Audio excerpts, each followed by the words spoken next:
Halo teman-teman sekolah minggu GPDI Melati. Wah, hari ini pasti kalian sudah siap untuk memuji nama Tuhan, bukan? Dan kalian pasti juga sudah siap untuk mendengarkan cerita firman Tuhan dari kakak-kakak guru sekolah minggu. Tapi sebelum kita mulai ibadah kita pada pagi hari ini, ada beberapa hal yang harus kita perhatikan, teman-teman. Iya, supaya kita dapat memberikan yang terbaik untuk Tuhan Yesus. Sudah siapkah kalian untuk beribadah online? Yang pertama, walaupun kita tidak beribadah di gereja, tapi kita harus berpakaian rapi dan sopan ya teman-teman. Jangan pakai baju tidur ya. Yang kedua, saat kita beribadah online, tidak boleh sambil makan, bermain, tidur-tiduran, malas-malasan. Kita harus beribadah dengan hati yang sungguh-sungguh teman-teman, karena Tuhan Yesus melihat hati kita. Yang ketiga, mintalah kepada mama atau papa kalian untuk mendampingi selama ibadah online, supaya kalian bisa bertanya kepada mereka jika ada yang kurang dimengerti. Yang keempat, kita harus memuji Tuhan dengan semangat ya teman-teman, ikut bernyanyi pakai gerakan, dan juga dengarkan firman Tuhan dengan baik, agar hati Tuhan Yesus disenangkan. Nah, demikian hal-hal yang harus kita perhatikan. Jadi, apakah kalian sudah siap untuk mulai ibadah online? Siap dong! Oke, selamat beribadah ya teman-teman. Tuhan Yesus memberkati. Halo adik-adik, apa kabarnya hari ini? Kak Christine berharap adik-adik yang di rumah dalam keadaan sehat ya. Nah, hari ini Kak Christine bersyukur sekali karena kita bisa bertemu lagi di dalam ibadah online adik-adik. Adik-adik, sebelumnya Kak Christine mau undang adik-adik semua bangkit berdiri. Kita mau mulai ibadah kita mau naikkan syukur kita kepada Tuhan karena Tuhan sudah begitu baik bagi kita ya. Adik-adik semua suaranya dibuka, berikan yang terbaik untuk Tuhan Yesus. Ayo kita mau nyanyi lagu Terima Kasih Tuhan. Semua suaranya dibuka ya adik-adik.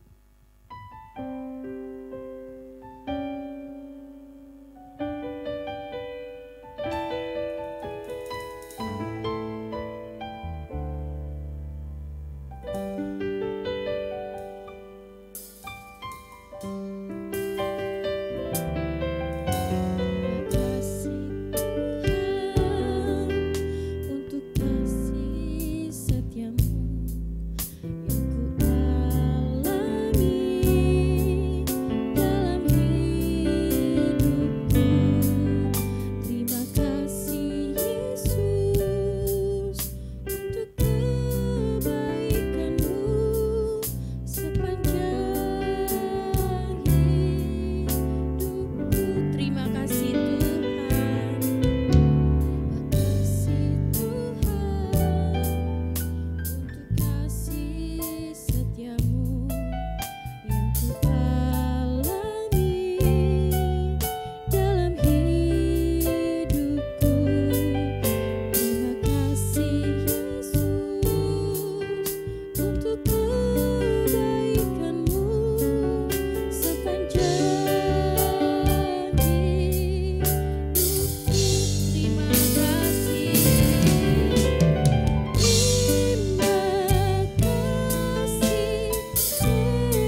tangannya, tutup matanya, kita mau berdoa ya adik-adik.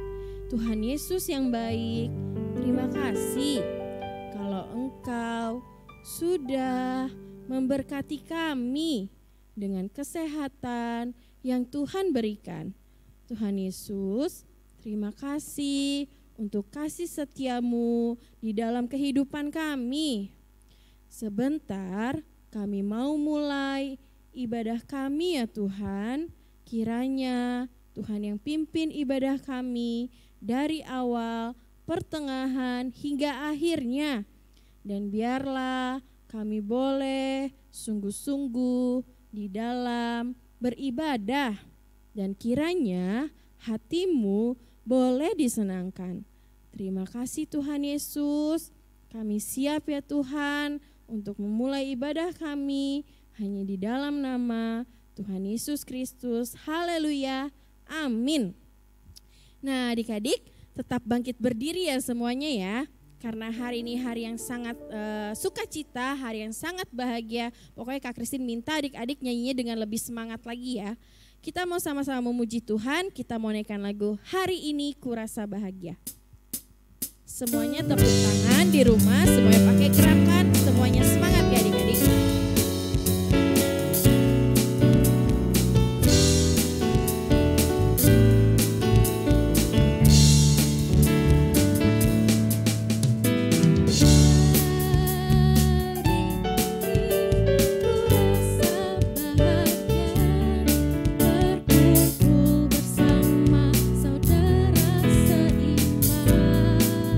Tuhan Yesus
lebih sungguh-sungguh lagi hari ini. Hari ini ku rasa bahagia berkumpul bersama saudara seiman. Tuhan Yesus telah satukan kita tanpa memandang di antara kita bergandengan tangan, dalam kasih, dalam satu hati, berjalan dalam terang kasih Tuhan. Tunjuk apa mama?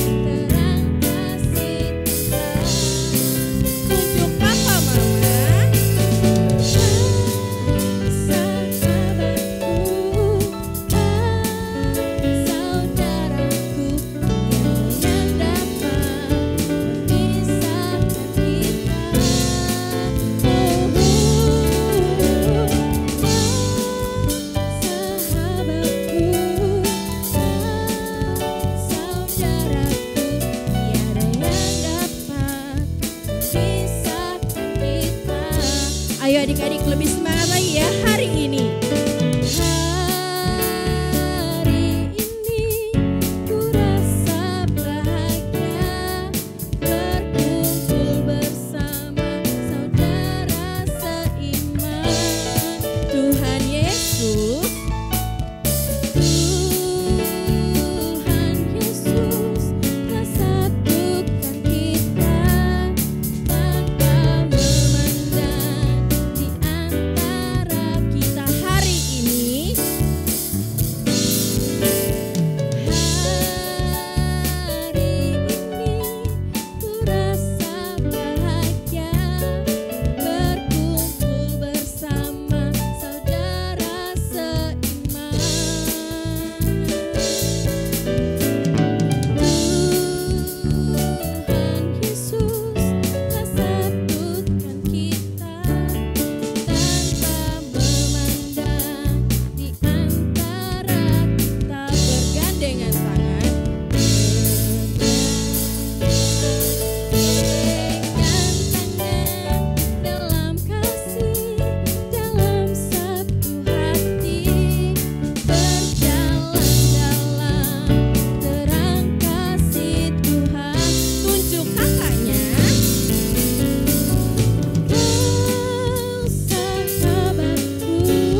Semua nyanyinya udah hebat, udah luar biasa.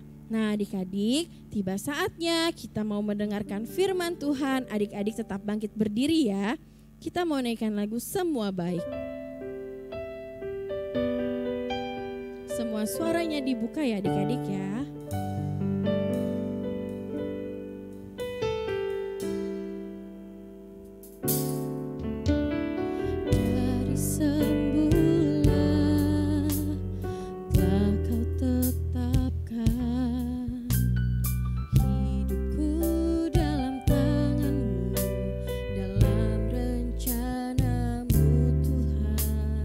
Rencana indah, telah kau siapkan bagi masa depanku yang penuh harapan. Semua baik, semua baik, semua baik. Apa yang telah kau perbuat di dalam hidupku, semua baik, sungguh teramat baik. Kau jadikan hidupku berarti. Sama-sama katakan, dari semula telah kau tetapkan. Dari semula telah kau tetapkan hidupku dalam tanganmu, dalam rencanamu Tuhan. Rencana indah telah kau siapkan bagi masa depanku yang penuh harapan. Katakan semua baik, semua baik, semua baik. Apa yang telah kau perbuat di dalam hidupku, semua baik, sungguh teramat baik. Kau jadikan hidupku berarti. Semua baik,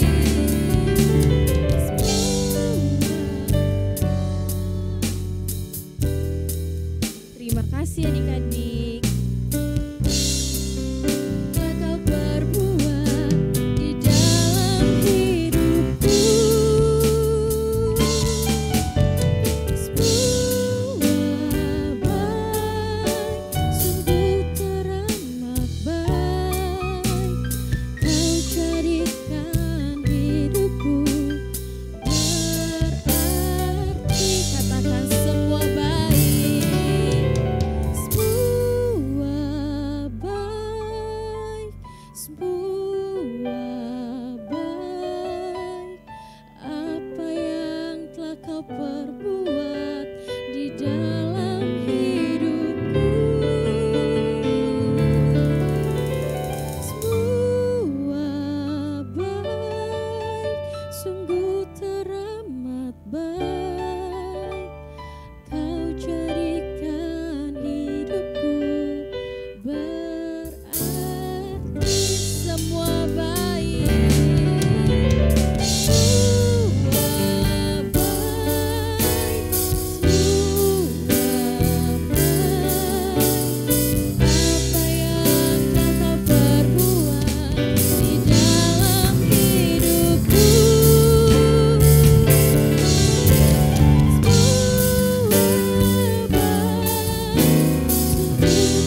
Adik-adik semua lipat tangannya, tutup matanya.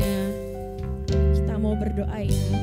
Tuhan Yesus yang baik, terima kasih kalau Tuhan sudah memimpin kami di dalam puji-pujian. Biarlah Tuhan puji-pujian kami boleh menyenangkan hati Tuhan, terlebih menjadi persembahan yang sangat harum di hadapan-Mu. Terima kasih Tuhan, Engkau sudah hadir di tengah-tengah ibadah kami. Tuhan Yesus, sebentar kami akan mendengarkan firman-Mu. Biarlah Tuhan firman yang sebentar kami dengar boleh masuk ke dalam hati kami, boleh berbuah-buah di dalam kehidupan kami. Terima kasih ya Tuhan, Engkau memberkati guru-guru yang akan memberitakan firman-Mu. Terima kasih ya Tuhan, inilah yang menjadi doa kami. Kami serahkan ibadah kami selanjutnya ke dalam tangan-Mu. Terima kasih Tuhan Yesus, haleluya, amin. Selamat pagi adik-adik semua. Terima kasih ya adik-adik sudah memuji Tuhan dengan semangat pada pagi hari ini. Pada saat ini kami akan bercerita mengenai seorang raja yang bernama Raja Hizkia. Siapakah itu Raja Hizkia? Kita dengarkan penjelasannya dulu ya adik-adik. Halo adik-adik, pada pagi hari ini Kak Anin akan bercerita mengenai Raja Hizkia. Siapakah itu Raja Hizkia? Kita dengarkan penjelasannya ya adik-adik. Raja Hizkia merupakan salah satu raja di dalam daftar panjang raja-raja yang memerintah di kerajaan selatan yang disebut juga Kerajaan Yehuda. Kerajaan Yehuda pertama kali didirikan oleh Rehabeam, anak Salomo, akibat dari terpecahnya kerajaan Israel bersatu. Pimpinan Daud dan Salomo menjadi dua bagian, yaitu kerajaan utara yang disebut juga kerajaan Israel dengan ibu kota Samaria, dan kerajaan selatan yang disebut juga kerajaan Yehuda dengan ibu kota Yerusalem. Hizkia merupakan anak Ahaz, Raja Yehuda. Ia berumur 25 tahun pada waktu ia menjadi raja, dan 29 tahun lamanya ia memerintah di Yerusalem. Ia melakukan apa yang benar di mata Tuhan, tepat seperti yang dilakukan Daud bapa leluhurnya. Hizkialah yang menjauhkan bukit-bukit pengorbanan dan yang meremukkan tugu-tugu berhala, dan yang menebang tiang-tiang berhala, dan yang menghancurkan ular tembaga yang dibuat Musa. Sebab sampai pada masa itu, orang Israel memang masih membakar korban bagi ular itu yang namanya disebut Nehustan. Hizkia berpaut kepada Tuhan, tidak menyimpang daripada mengikuti Dia, dan ia berpegang pada perintah-perintah Tuhan yang telah diperintahkannya kepada Musa. Karena perbuatan Raja Hizkia yang menyenangkan hati Tuhan, Tuhan melakukan banyak perbuatan ajaib di dalam kehidupan Raja Hizkia. Salah satu kisahnya terdapat di dalam kitab 2 Raja-Raja pasal 20 ayat 1-11, yang juga terdapat di dalam kitab Nabi Yesaya pasal 38 ayat 1-22. Bagaimana kisahnya? Kita dengarkan ya adik-adik semua.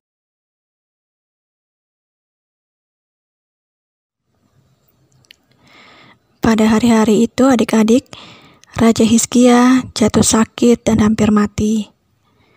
Lalu datanglah Nabi Yesaya bin Amos dan berkata kepadanya,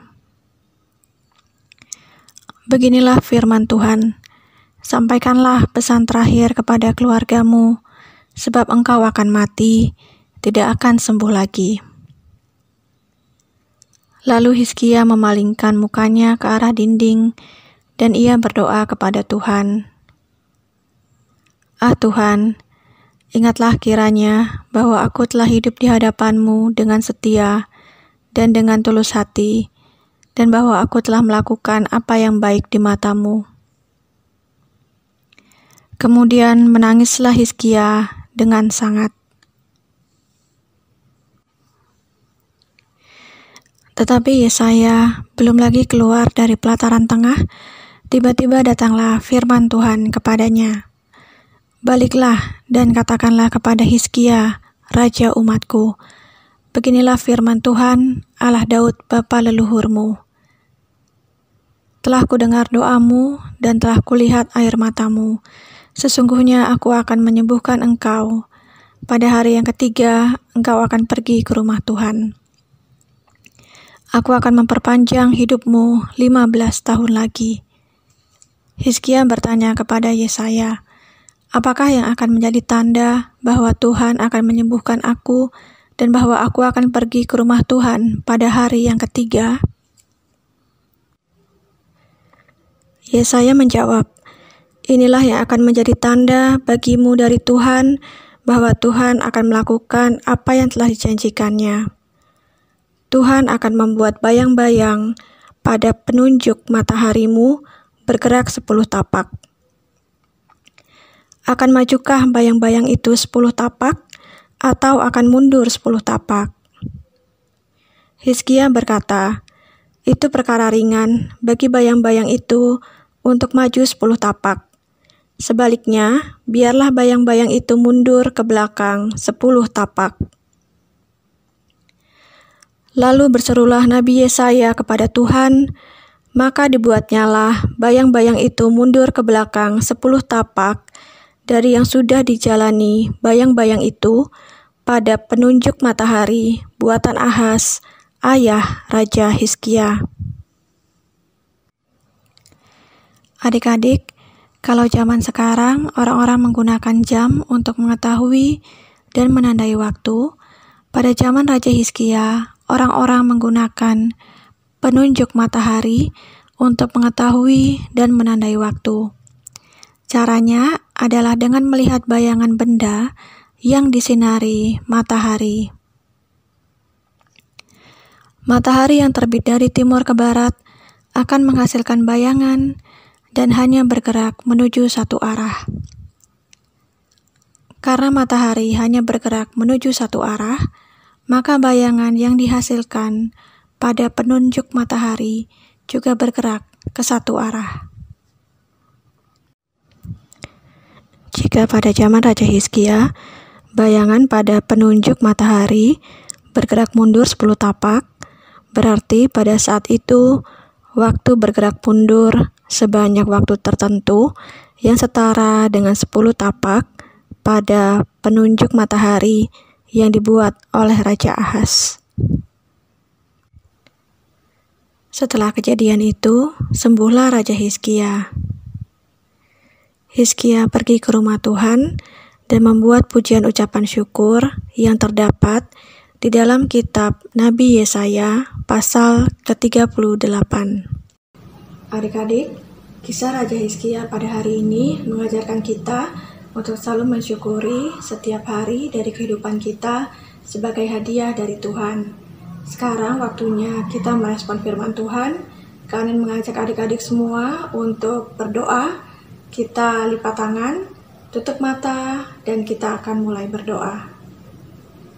Teman-teman, mari kita bersatu di dalam doa. Tuhan Yesus, terima kasih buat hari ini. Kami telah selesai mendengarkan firman-Mu Tuhan. Tuhan berkati Kak Anin yang telah menyampaikan firman-Mu Tuhan. Berkati juga kami agar dapat melakukan firman-Mu seperti Raja Hizkia yang selalu mau bersyukur. Terima kasih Tuhan Yesus, kami sudah berdoa dan mengucap syukur. Haleluya, amin. Halo adik-adik, selamat hari Minggu. Untuk adik-adik semua ya, minggu ini kita akan melakukan kegiatan kreativitas. Untuk adik-adik kelas Benyamin dan Yusuf, adik-adik boleh menggambar mahkota dan mewarnai mahkota. Seperti contoh di samping, adik-adik boleh meminta kakak, papa, atau mama untuk menggambarkan mahkotanya, dan adik-adik tinggal mewarnainya saja. Setelah itu, adik-adik foto hasil karya adik-adik dan kirimkan ke guru kelas masing-masing melalui WhatsApp. Ditunggu paling lambat hari Rabu ya adik-adik. Selanjutnya, untuk adik-adik kelas Yehuda, Lewi, dan Ruben, adik-adik adik-adik diminta untuk membuat doa seperti doa Hizkia. Doanya dalam bentuk tulisan ya adik-adik. Misalnya adik-adik boleh mulai dengan kata, aku berdoa untuk bangsa Indonesia agar virus corona cepat pergi. Tuhan Yesus tolong kami semua ya. Misalnya seperti itu. Adik-adik bisa tulis di kertas, bisa dihias juga, lalu hasilnya difoto dan dikirimkan melalui WhatsApp ke guru kelas masing-masing. Sekian kegiatan kreativitas kita minggu ini. Selamat mengerjakan adik-adik semua. Tuhan Yesus memberkati kita semua.